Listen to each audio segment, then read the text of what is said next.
Sveiki draugai, su jumis Haroldas, Krypto mokymų centras. Šiandieną penktadienis, balandžio 11 diena ir darome dienos analizę. Taip, tai mano magiškas takelis iš profesoriaus užrašų idėja suėjo perfectly ir iš to, ką matau, tai čia greičiausiai eis toliau, nes jeigu tai būtų buvęs tik liquidity sweepas, būtų buvę kažkas tokio, tai yra būtų žvakė gan su ilgu vyku ir grįžus atgal, iš to kaip matau, kaip čia konsolidatinas, tai greičiausiai keliausim toliau. Kitas targetas mūsų obvious, tai būtų šitas liquidity. Ir realiai dabar iš tikrųjų net nebejoju, kad kilsim toliau, tai yra pro šitą zoną ir dabar klausimas, ar sugebėsim išimti šitą liquidity. Nuo to, ar sugebėsim išimti šitą liquidity, po to sunku pasakyti, kas bus, ar krysim, ar kilsim toliau, nesmė, bet klausimas, ar bus pasiektas šitas liquidity. Jeigu jo, tai parodo, kad gan stiprus structure ir matom jau ir structure. Ir turim low, turim double bottomą, turim high, turim higher, turim higher low, ir dabar dar vienas higher. Tai kaip ir pradėjo formuotis uptrendas, bent jau mažesniam time frame šioks toks. Ir prie ko noriu privesti, kad jeigu sugebėsim paimti šitą liquidity, tai reiškia gan stiprus judesys ir tada gal didelė tikimybė, gal ir continuationo. Vėlgi, jeigu ne, jeigu subirėsim anksčiau, nepasiekę šito liquidity, tada greičiausiai dar reikės laiko čiopintis ir gal tada grįšim dar prie lows, tai parodytų tada, kad šitas judesys dar neturi iš tikrųjų daug parako, kad paimti pagrindinius liquidity levelius, tai šitas levelis čia tas Trumpo tarifų announcementai tą dieną, tai labai stiprus levelis, tai čia bus daug pridėta liquidity, stop lossų. Ir jeigu kaina nesugebės jo paimti ir sukrys, tai tada greičiausiai dar lauks gal nauji lows, gal konsolidacija, neaišku, bet būčiau tada daug mažiau bullish, negu kad jeigu kaina sugebėtų paimti tą levelį, tada žiūrėsim, tada kokia čia reakcija, tada gal kažkas tokio. Realiai tikėčiausi kažkokių tokių dviejų pathų. Ir vėlgi, čia gal šitas bus tik short term judesys, po to grįšim atgal. Bet ką turiu omeny, kad jeigu bus paimta šitas liquidity, tada didesnė tikimybė tiesiog continuationo.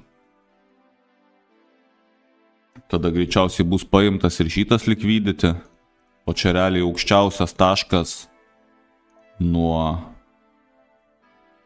gegužės kolapso, tai yra po atsigavimo. Aukščiausias taškas, jeigu sugebėsim jį paimti, tai tikrai rodo, kad marketas po biškį atsigavinėja.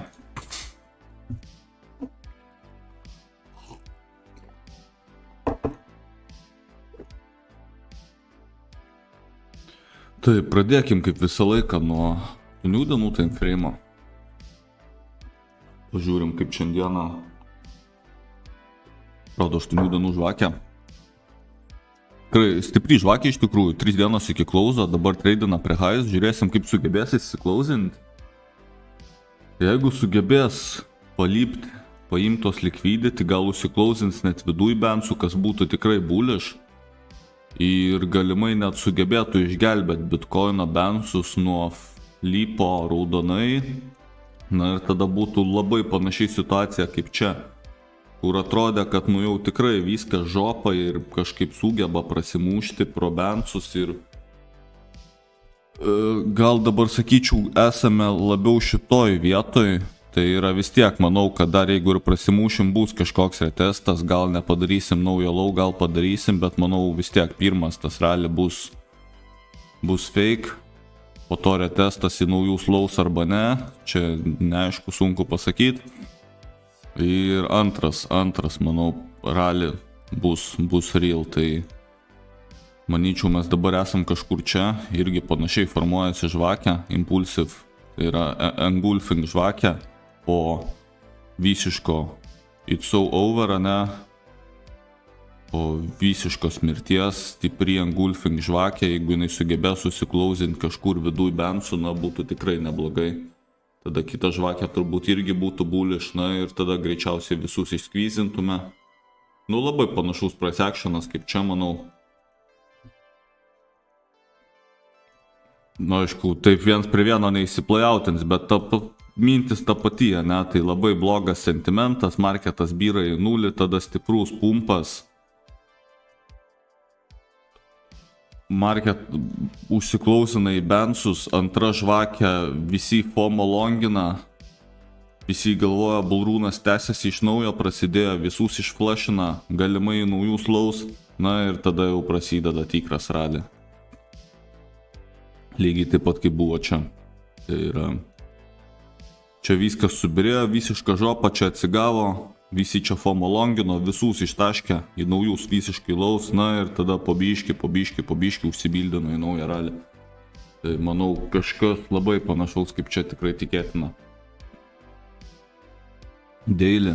Na, daily pagaliau atrodo taip, lyg sugebės lypinti tos bensus žaliai.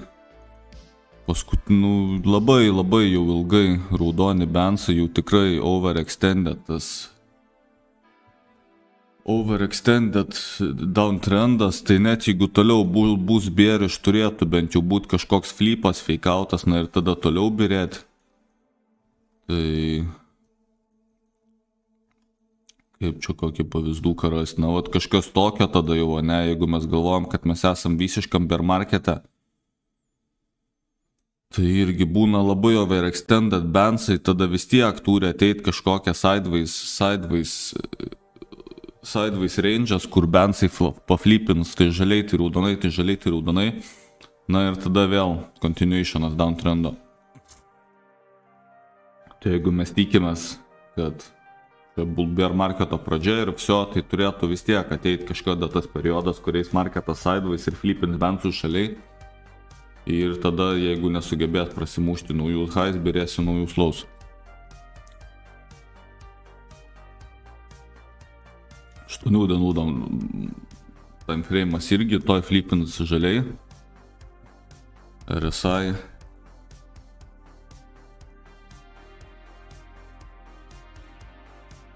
Na irgi laukiu flipo žaliai ir RSI oversold, tai tikrai parodytų stipraus trendo pradžią arba bent jau bandymus, pirmus bandymus. Paskutinis toks signalas buvo čia, sausio mėnesį ant šitą bandymą įsibreakoutinti, kur mes turėjom 8 dienų bensus su RSI oversold ir nuo to laiko realiai down only ir pagrinde raudoni bensai. Porą kartų buvo flipinę žaliai, bet RSI nesugebėjo pasiekti oversold levelio, tai parodo, kad nebuvo stiprumo tose judesiuose. Na ir kai kitas iki su žaliais 8 valandų bensais RSI sugebės pasiekti overbought levelį, tai parodyt, kad na, pirmą kartą marketas bando daryti kažkokią tai stipresnį judesį į viršų. Vėlgi, sakau, manau, pirmas, gal net antras kartas bus fake, bet vis tiek, tai jau kažkokie geresni bandymai.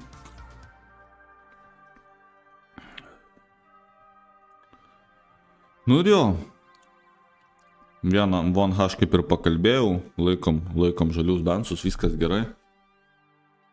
Tai šitą vietą buvo vėl labai baisi. Ant kiek emotional roller coasteris, ne? Labai baisi vieta, lyg biškiai atsigavom, vėl baisi vieta, visiškai atsigavom, let's go atgal. Bullrūnas prasidėjo, vėl subirėjo, vėl baisi vieta, vėl atsigavom. Nu tai taip ir tampysis, dabar jau toks marketas tampys iš abiejų pusių. Svarbiausia nepasiduoti emocijom ir tiek laikytis plano.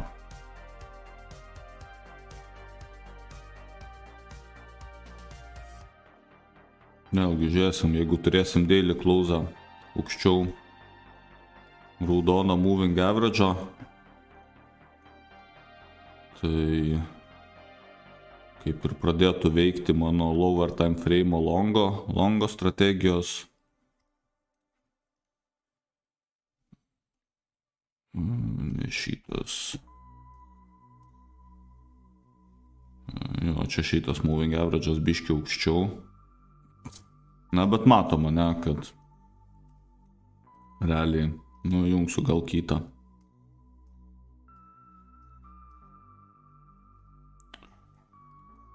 Kad nuo vasario mėnesio esam žemiau šito high time frame moving average'o ir buvo 2 bandymai prasimušti pro jį, abu nesėkmingi. Na ir trečias gal visgi bus the charm, ne, sėkmingas. Žiūrėsim ir tada jau tikrai parodytų, kad šitas downtrendas visiškai exhausted ir kaip minimum turi prasidėti kažkoks tai čiopo laikotarpis. Galim pažiūrėti, kaip goldas užsiklausino vykli žvakiam.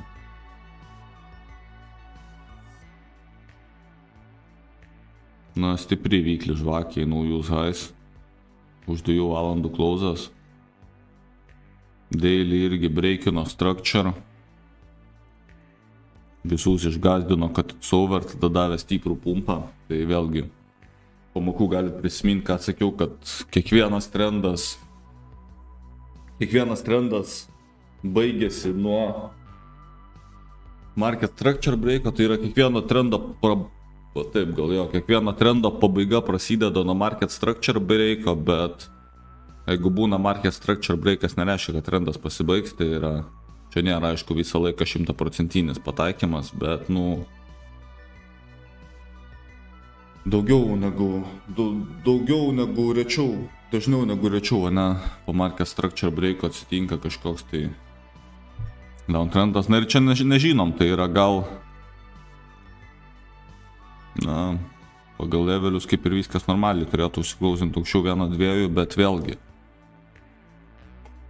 gal čia jau pradėjęs formuoti stopas ir netmetu galimybės, kad gali būti kažkas tokio, ne, tai tada vis tiek, jeigu bus kažkas tokio, tai šitas market structure breakas jau buvo early signalas, kad čia bus stopping structure ir po jo dar aišku kaina gali pakilti, bet jau nebebus kažkokio ilgo sustained uptrendo.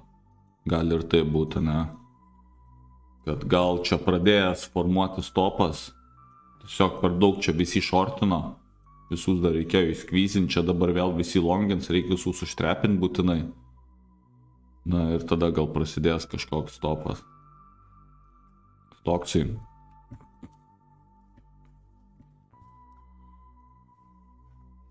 Nes toksai šiandien irgi atrodo neblogai.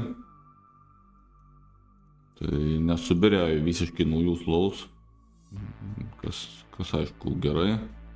Vėlgi BTC norėtųsi, kad toksai nebebirėtų, kad bent jau pradėtų eiti sideways. Doleris visiškai byra. Vėlgi nežinau, tai turėtų kaip ir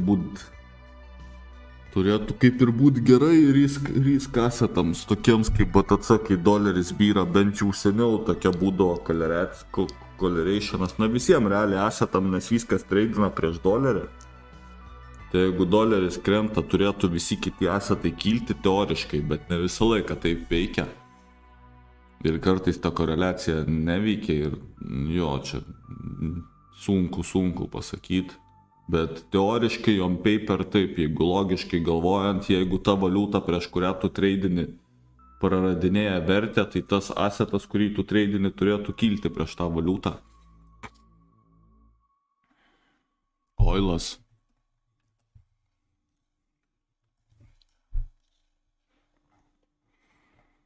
Na, oilas irgi panašiai atrodo kaip stokai realiai. Šiandieną nebebyra. Gal ir gerai. Pažiūrėsim. Ar sugebės grįžti atgal čia į tą levelį, ar dabar jau pradės čia rasti resistance ir pradės trading naujam range, tai yra apačia čia, jau čia bus resistance'as. Nu, taip, tai apžvelgiam porą asetų. Šiandienai toks video ir susitiksime rytoj.